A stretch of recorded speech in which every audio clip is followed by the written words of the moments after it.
0658 hours. October 25th, 1944, Philippine Sea. Lieutenant Commander Robert Copeland stands on the bridge of the USS Samuel B. staring through his binoculars at a horizon that shouldn't exist. Emerging from the morning mist are not the friendly transports he was assigned to protect, but the distinctive, towering pagoda masts of the Imperial Japanese Navy. Leading the formation is the Yamato. The physics of the next few minutes are mathematically impossible. The Yamato displaces 72,000 tons and is protected by 16 inches of hardened steel armor. Copeland's ship, a Destroyer Escort, displaces just 1,745 tons. His hull is plated with 3 8-inch mild steel, thinner than the smartphone in your pocket. It isn't armor, it is weatherproofing.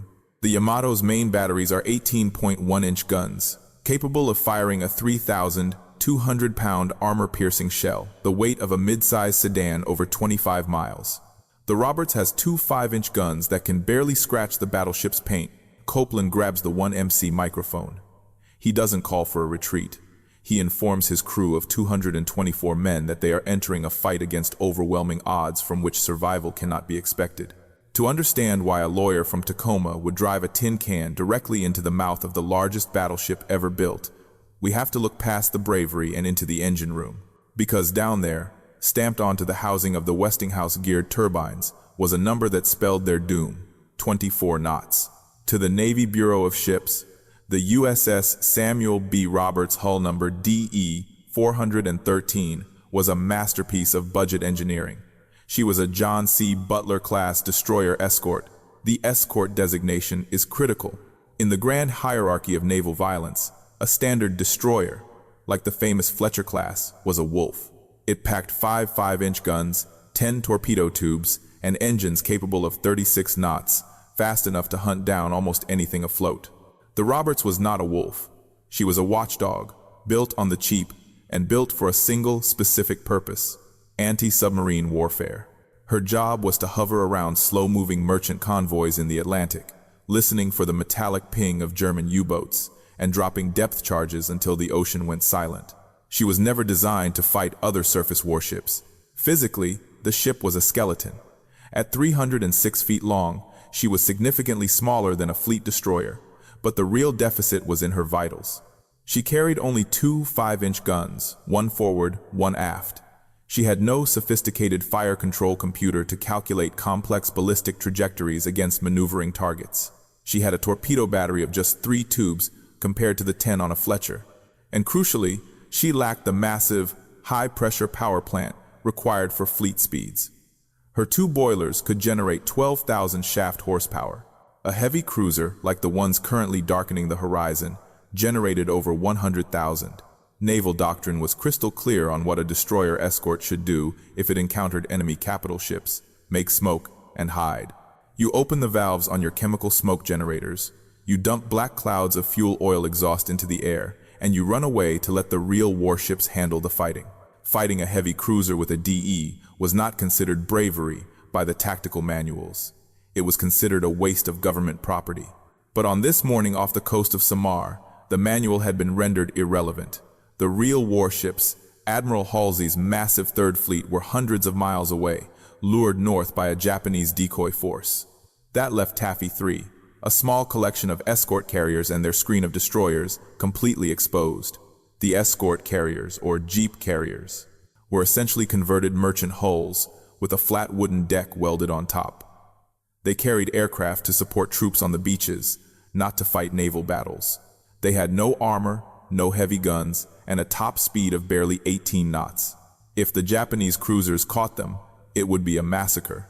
The Roberts and her sisters were the only thing standing between 200,000 tons of Japanese steel and the defenseless carriers.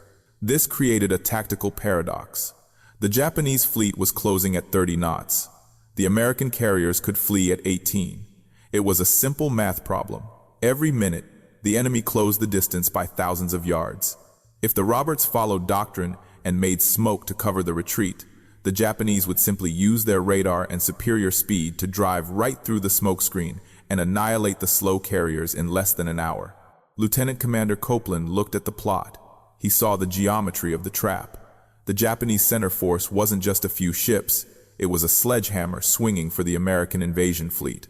The formation was led by the heavy cruisers Kumano, Suzuya, Chikuma, and Tone. These were 13,000-ton killers, each armed with 8 or 10 8-inch guns.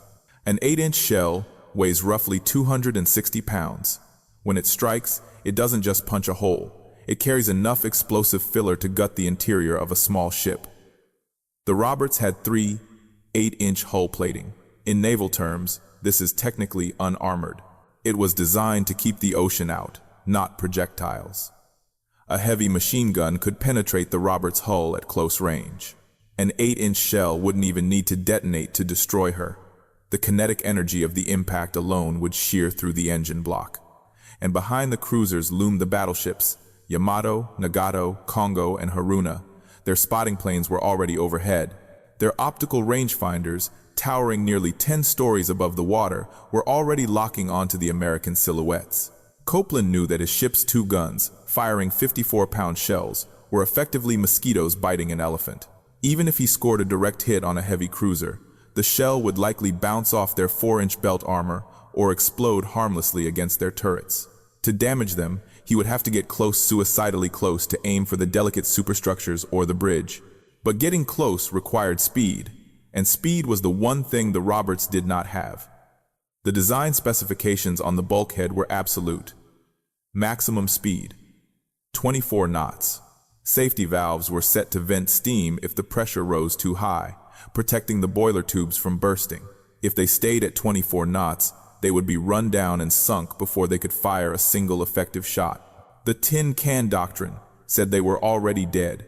The physics of tonnage and firepower said resistance was futile. The logical move was to scatter, save the crew, and let the carriers fend for themselves. Copeland turned to his executive officer. The silence on the bridge was heavy, broken only by the static of the radio reporting the splashes of incoming shells on the other ships in the formation. He didn't order a retreat. He didn't order smoke. He picked up the microphone for the 1MC and looked out at the gray shapes closing in on the horizon. He knew that to buy time for the carriers, he had to throw his ship into the gears of the Japanese war machine.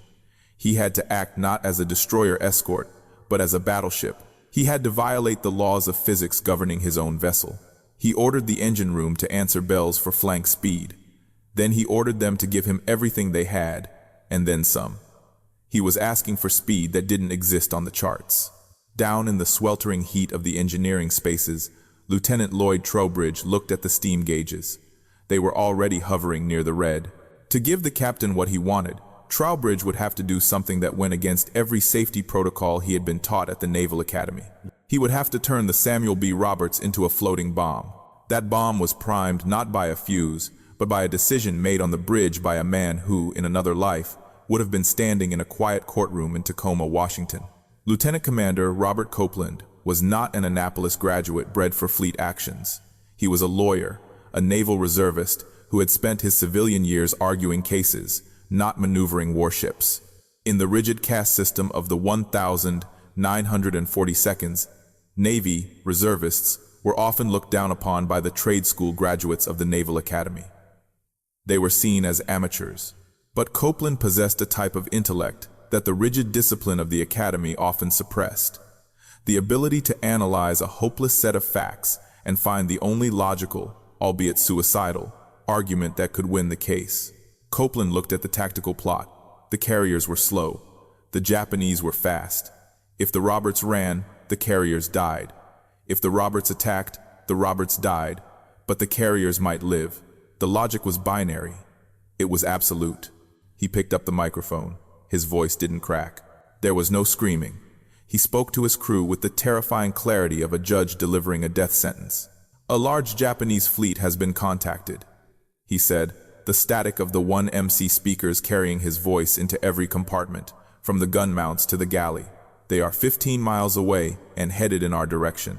They are believed to have 4 battleships, 8 cruisers, and a number of destroyers." He paused, letting the weight of the numbers sink in. "This will be a fight against overwhelming odds from which survival cannot be expected. We will do what damage we can." It was a promise of certain death. But down in the main engineering space, Lieutenant Lloyd Trowbridge heard the captain's voice, and he knew that doing what damage we can required a physical capability the ship did not possess. Trowbridge was the chief engineer.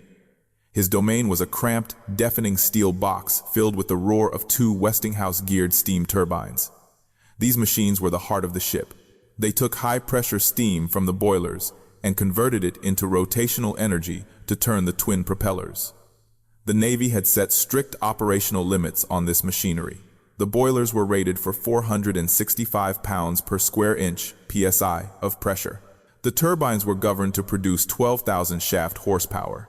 This delicate balance was designed to keep the Roberts cruising safely at 24 knots for years. But 24 knots was a death sentence. The Japanese cruisers were making 30. To get within range to fire their torpedoes, the only weapons on the ship capable of hurting a cruiser, the Roberts needed to close the distance faster than the enemy could track them. Trowbridge needed speed that the designers at Westinghouse had explicitly stated was impossible. He didn't just push a lever forward. He had to dismantle the safety architecture of the ship while it was underway. Trowbridge turned to his machinist mates and ordered them to gag the safety valves. In a steam plant, the safety valve is the final line of defense. If pressure builds too high, the valve pops open to vent the excess steam, preventing the boiler from exploding.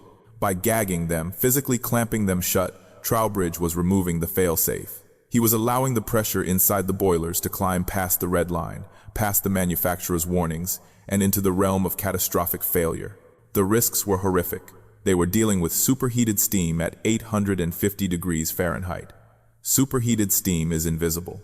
If a gasket blew or a line ruptured under the excess pressure, the escaping steam wouldn't look like a white cloud. It would be an invisible knife that could slice a man in half or boil the flesh off his bones instantly. The crew watched the gauges climb. 500 pounds per square inches. 550. 600. The entire ship began to change. The gentle hum of the turbines escalated into a high-pitched mechanical scream. The deck plates in the engine room began to vibrate so violently that tools danced across the workbenches. The reduction gears, which stepped down the high-speed turbine rotation to the slower propeller shaft speed, began to sing a harmonic resonance that signaled they were being pushed beyond their metallurgical limits. On the bridge, Copeland felt the shift. The Samuel B. Roberts didn't just accelerate, she shuddered and leaped. The bow wave rose higher, foaming white against the gray sea. Trowbridge had done it. He wasn't just generating 12,000 horsepower anymore. By overpressuring the system, he was forcing the plant to churn out nearly 16,000 horsepower. The log would later confirm that the slow Destroyer Escort, rated for 24 knots, was now tearing through the water at 28.5 knots. It was barely 4 knots. In a car, that's a walking pace. In a naval battle, it was the difference between a static target and a blur. Trowbridge had bought his captain the kinetic energy he needed to execute the impossible maneuver. The lawyer had made the argument, and the engineer had just provided the evidence. Copeland ordered the helm hard over. The Roberts broke formation. While the other destroyers were still organizing, the tiny escort turned directly toward the wall of Japanese steel. She was the first to charge. The lawyer was going to war, and the war rose up to meet him in the form of a 14-inch high-explosive shell fired from the battleship Congo. The projectile, weighing nearly 1,500 pounds, did not strike the Samuel B. Roberts. It struck the ocean 50 yards off the port bow. The impact didn't just make a splash, it created a tectonic event. A column of water, dyed a sickly yellow by the specific spotting compound used by Congo's gunners, erupted 200 feet into the air, twice the height of the Destroyer Escort's mast. As the water column collapsed, tons of seawater crashed down onto the Roberts deck, smashing ventilators and flooding the forward compartments. This was the system of rejection at work. The laws of physics were trying to delete the anomaly. From the bridge of the Japanese heavy cruiser Chikuma, the situation was baffling. The Japanese optical rangefinders were the best in the world. These were massive, precision instruments, binocular telescopes, with lenses the size of dinner plates that used trigonometry to calculate the distance to a target. To get a firing solution, a Japanese fire control officer had to input the target's estimated speed. Looking at the silhouette of the American ship, the Japanese officers identified it as a destroyer or a destroyer escort. Their manuals told them these ships had a combat speed of 20 to 24 knots. So, they dialed that data into their ballistic computers. But the Roberts wasn't doing 24 knots. Because of Lieutenant Trowbridge's reckless engineering in the boiler room, she was doing 28.5. That 4-knot difference was the margin between life and death. When the Japanese guns fired, the shells flew for 20 seconds across the miles of ocean. In those 20 seconds, the Roberts traveled further than the math predicted. The result was a clean miss astern. The Japanese adjusted, increased the range, and fired again. This time, the shells landed ahead. They had bracketed the target 1 salvo over, 1 salvo short.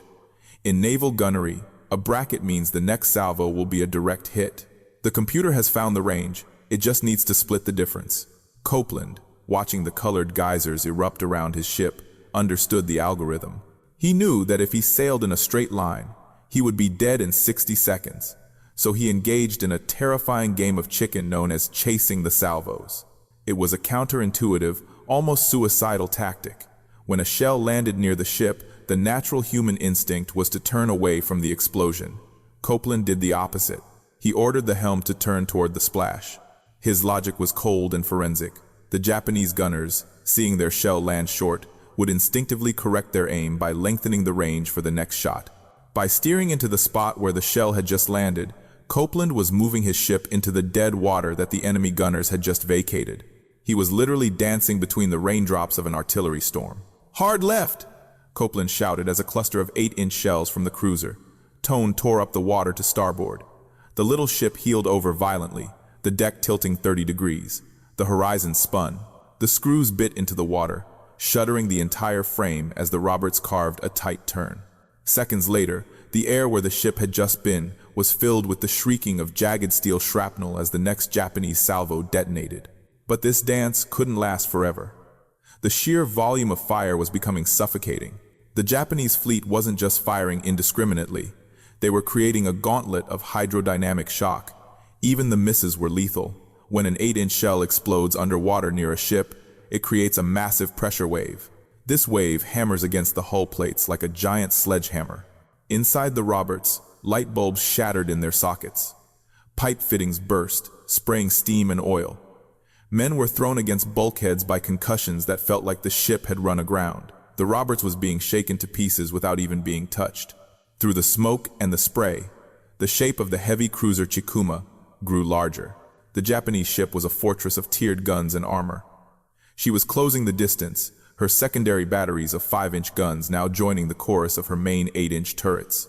The Roberts had survived the approach. The heretical speed and the captain's erratic steering had allowed them to penetrate the initial defensive zone of the Japanese fleet. But now, they were entering the killing ground. They were within 4,000 yards. This was the moment the entire charge had been built for. Copeland wasn't just trying to survive. He was trying to deliver a payload. Amidships, on the quintessential open deck of the Destroyer Escort, the torpedo officer looked through his sights. The Roberts carried only 3 Mark 15 torpedoes. They were slow, they were unreliable, and they were the only things on the ship that could kill a cruiser. To fire them, the Roberts had to stop zigzagging. They had to sail straight and level for just a few agonizing moments to set the gyro angles. Copeland watched the Chikuma fill his binoculars. He could see the muzzle flashes from her guns. He could see the ripple of heat distorting the air around her. He had driven his tin can through the valley of the shadow of death, and he had arrived at the gate. "Stand by torpedoes," Copeland said. The dance was over. The execution was about to begin. Fire. The command triggered a violent expulsion of compressed air on the starboard deck. One by one, 3 dark steel cylinders, each 21 feet long and weighing nearly 2 tons, were coughed out of their tubes. They hit the water with a heavy, clumsy splash that seemed almost comical against the backdrop of the raging artillery duel. These were the Mark 15 torpedoes. In 1944, they were the primary surface ship weapon of the U.S. Navy, but they were notorious for their temperamental nature. Powered by a steam turbine engine fueled by alcohol and compressed air, they left a bright, frothy white wake, a highway of bubbles that pointed directly back to the ship that fired them. Against a vigilant enemy, this wake was a liability. It screamed, "Here I am," but in this specific moment, Copeland was banking on that visibility. He didn't just need a hit, he needed a reaction. As the torpedoes stabilized and began their run at 45 knots, They weren't precision instruments. They were dumb fire machines running on a gyro compass setting. The Roberts had fired a spread, a fan shape designed to cover the likely path of the heavy cruiser Chikuma. On the bridge of the Chikuma, the Japanese lookouts screamed the warning. Torpedoes, starboard bow. This is where the bluff became a weapon more powerful than the explosive itself. In naval warfare, there is only one defense against a torpedo spread once it's in the water. You cannot shoot it down. You cannot armor against it. You must comb the tracks. Combing the tracks requires the targeted ship to turn violently so that its bow or stern is pointing parallel to the incoming torpedoes. This minimizes the ship's profile, turning a 600-foot-long target into a 60-foot-wide target. It is an effective defensive maneuver, but it carries a massive tactical penalty. You have to stop doing whatever you were doing before. The Japanese captain of the Chikuma saw the white fingers of death reaching for his ship. He had no choice. He barked the order for hard rudder.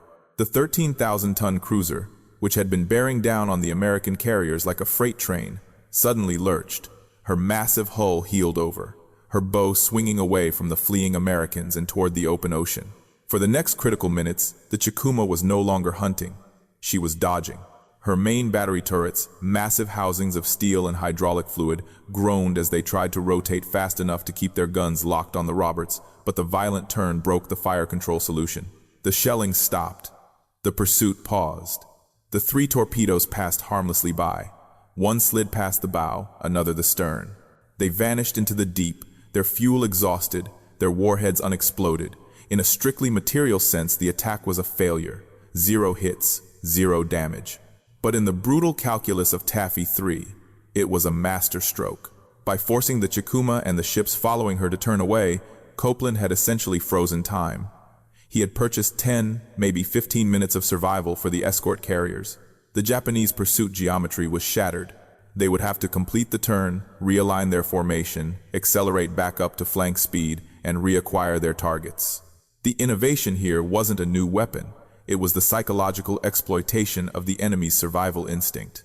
Copeland had used 3 pieces of metal to bluff a heavy cruiser out of the fight. But as the Roberts pulled out of her own torpedo run, the reality of the ledger crashed down on them. The bluff was over. The torpedo tubes were empty. The ace had been played. Now, the Samuel B. Roberts was just a tin can with 2 small guns, sitting less than 3 miles from a heavy cruiser that was very, very angry. The Chikuma completed her turn. Her turrets swung back around. She wasn't looking at the carriers anymore. She was looking directly at the insolent little ship that had dared to make her flinch. Copeland looked at his gunnery officer. There was nothing left to do but brawl. "Open fire with the main battery," he ordered. "Target the bridge." The silent, breathless tension of the torpedo run evaporated, replaced instantly by the deafening, rhythmic percussion of the 5-inch guns. But this wasn't just standard rapid fire. Down in the aft gun mount, gunner's mate Paul Carr was about to push his weapon past the realm of mechanical tolerance and into legend. The torpedoes had bought them time. Now, the guns would have to buy them immortality. And immortality cost exactly 54 pounds of steel and high explosive, delivered every 4 seconds. That was the firing cycle of the Mark 12 5-inch 38 caliber gun. 4 seconds to open the breech, ram the projectile, ram the powder case, close the breech, and fire. It was widely considered the finest dual-purpose naval gun of World War II, designed to shoot down planes or pound surface targets. But the Navy manual stated that a well-trained crew could sustain 15 rounds per minute for a short burst. Gunner's mate 3rd Class Paul Henry Carr, inside the cramped steel housing of Mount 52 on the Roberts aft deck, decided that the manual was too slow. Carr and his crew weren't just operating a weapon. They were feeding a beast that was consuming their physical stamina to stay alive. The 5-inch 38 was semi-automatic, meaning the gun ejected the spent brass casing itself, but the loading, the heavy lifting, was all human muscle. Load, ram, fire. The rhythm became a blur. The trayman threw the 54-pound projectile into the breech tray. The rammer slammed the hydraulic lever, driving the shell home. The powderman threw in the brass propellant case. The breech block slammed up, sealing the chamber. The gun kicked back violently, sliding on its recoil rails, spitting flame and smoke, ejecting the smoking brass casing onto the floor of the mount, and screaming for another round. Carr's crew wasn't hitting 15 rounds per minute. They were hitting 20, then 22. They were firing so fast that the gas ejection system, a blast of air designed to clear explosive fumes from the barrel, couldn't keep up. The interior of the mount filled with the acrid, choking smog of burnt propellant. But the madness was working. Across the water, the heavy cruiser Chikuma was being mauled. The Roberts was too close for the Japanese gunners to effectively track with their heavy main batteries. The Americans were under the guns, inside the minimum effective range of the enemy's massive optics. Carr wasn't wasting his shots on the cruiser's armored hull. He was directing his fire at the soft targets: the bridge, the radar arrays, and the secondary gun mounts. Explosions blossomed all over the Japanese superstructure. A 5-inch shell hit the Chikuma's No. 3 turret. It didn't penetrate the faceplate, but the concussion jammed the training gear, freezing the massive gun in place. Another shell smashed into the bridge wing, shredding the fire control directors. The tin can was blinding the giant. Then, the ammunition hoist whined and died. The Roberts had been maneuvering so violently that the electrical feeds were severed. The hydraulic power drive that rotated the turret failed. The gun was now dead weight. It was a multi-ton lump of steel that could no longer turn, aim, or load itself. In a logical world, this is where the crew bails out. But the heretical solution had infected them all. Carr didn't order an evacuation. He ordered manual control. This was the physical limit of human endurance. Without hydraulics, the trainer and pointer had to crank heavy iron wheels to rotate the gun and elevate the barrel, fighting the friction of tons of steel. The automatic rammer was gone. Now, the crew had to shove the shell and the powder case into the breech by hand, using a wooden rammer staff, jamming it home against the resistance of the rifling. The rate of fire dropped, but it did not stop. Clang, hiss, boom. Heat became the new enemy. The gun barrel, firing continuously for nearly an hour without cooling, began to glow a dull, malevolent cherry red. The paint on the outside of the barrel blistered and peeled. Inside the mount, the temperature climbed past 110 degrees. Sweat poured off the sailors, mixing with the grease and the soot, turning them into slipping, sliding ghosts in a steel oven. Then, a worse realization hit.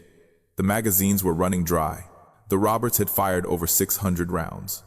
They had expended their armor-piercing shells. They had expended their common shells. They were now firing star shells, magnesium flares designed to illuminate the night, not penetrate steel. It didn't matter. Carr ordered them loaded. He fired them into the Japanese cruisers anyway. The magnesium burned at 5,000 degrees upon impact, starting chemical fires on the Chikuma's deck that water couldn't extinguish. At 0850 hours, a massive shudder ran through the Roberts. An 8-inch shell from the cruiser Tone, which had joined the execution, finally found the range. It smashed into the Roberts' aft engine room, obliterating the starboard turbine and cutting all power to the ship. The Roberts coasted to a halt, dead in the water, a sitting duck. But in Mount 52, the gun kept barking. Paul Carr was down to his last few shells. The air in the mount was unbreathable. The deck was slick with blood from shrapnel wounds.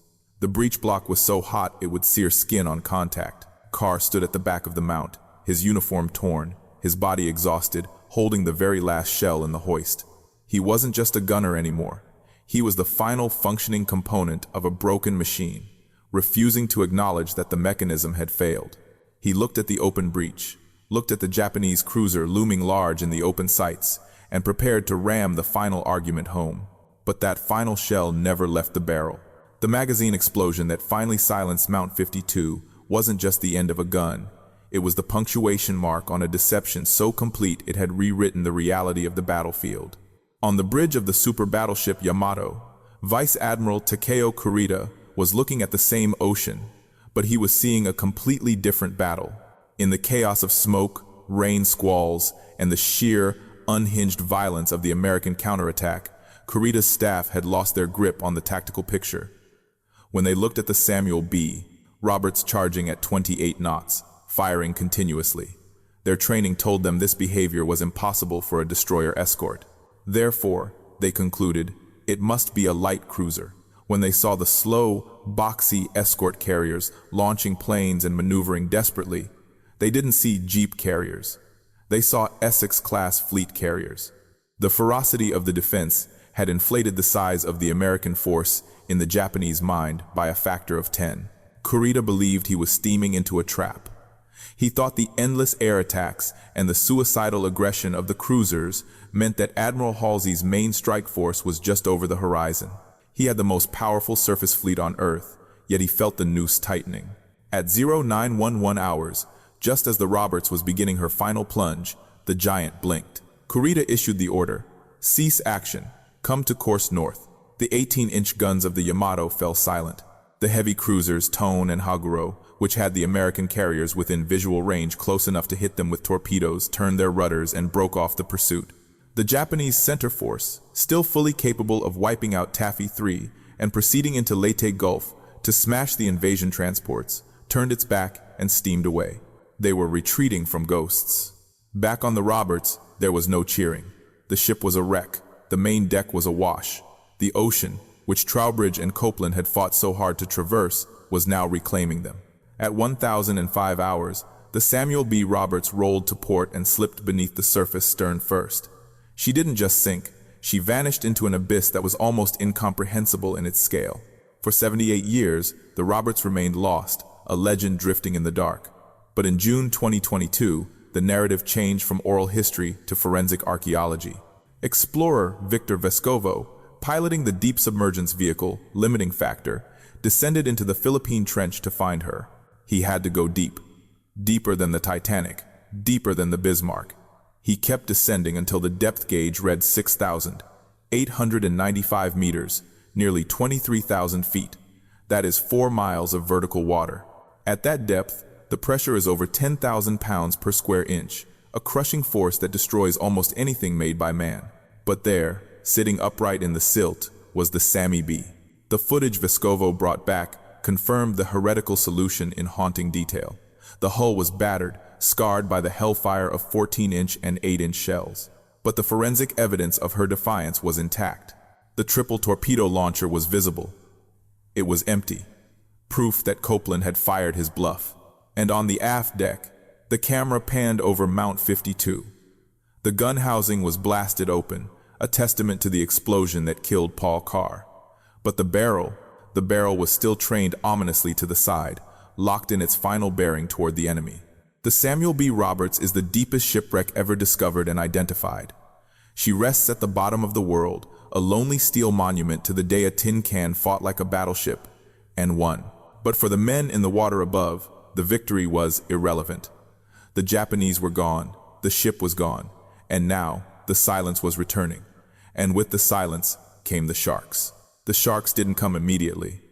First came the silence, then the oil. As the Roberts disappeared, she vomited her ruptured fuel bunkers onto the surface, coating the 120 survivors in a thick, toxic sludge. It was blinding. It clogged noses and throats, inducing retching that dehydrated men who were already dying of thirst. But the oil was also a strange mercy. It smoothed the chop of the waves and, initially, masked the scent of blood. But the oil eventually thinned. For 50 hours, the survivors drifted in the Philippine Sea. They had no water, no food, and only 3 life rafts for over 100 men. Most clung to floater nets, cork-lined meshes meant to keep groups together. But cohesion began to fracture as the hallucinations set in. Men drinking seawater saw imaginary islands or heard non-existent rescue planes, swimming away from the nets to vanish into the blue. Then came the predators, the oceanic white-tip and tiger sharks, drawn by the vibrations of the sinking ship and the scent of the wounded, began to circle.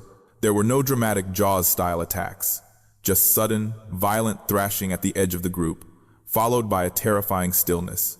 Men simply disappeared from the perimeter. Lieutenant Commander Copeland, clinging to a raft, refused to let the ledger close in the red. He kept the men talking, kept them awake, forcing them to maintain the discipline that had allowed them to charge a battleship. He had spent his ship to save the carriers. Now he had to spend his will to save the crew. It wasn't until the morning of October 27th that salvation broke the horizon. A landing craft infantry spotted the debris field. Wary of Japanese traps, the rescuers shouted a challenge across the water. Who won the World Series? A cracked, oil-stained voice shouted back the correct answer. The St. Louis Cardinals. Of the 224 men who sailed into the Valley of Death, 120 were pulled from the water alive. They had lost their ship, but they had achieved the impossible. The Navy Cross was awarded to Copeland, the Silver Star, posthumously, to Paul Carr. The Samuel B. Roberts earned the Presidential Unit Citation, etched into history as the Destroyer Escort that fought like a battleship. The lesson of the Samuel B. Roberts is not simply one of courage, it is a lesson in the calculus of aggression. In a purely material analysis, the Roberts should have been erased in minutes. But by applying maximum, suicidal pressure by overheating her boilers and melting her guns, she created a tactical hallucination. She projected the image of a force 10 times her size, terrified the Japanese command, and bluffed a superfleet into retreat. She proved that in war, the size of the dog in the fight matters far less than the ferocity of the fight in the dog. But the Roberts wasn't the only tin can to face the apocalypse that year. Just 6 months later, another destroyer would find itself alone, radar screens glowing with a different kind of horror, 50 kamikazes attacking simultaneously.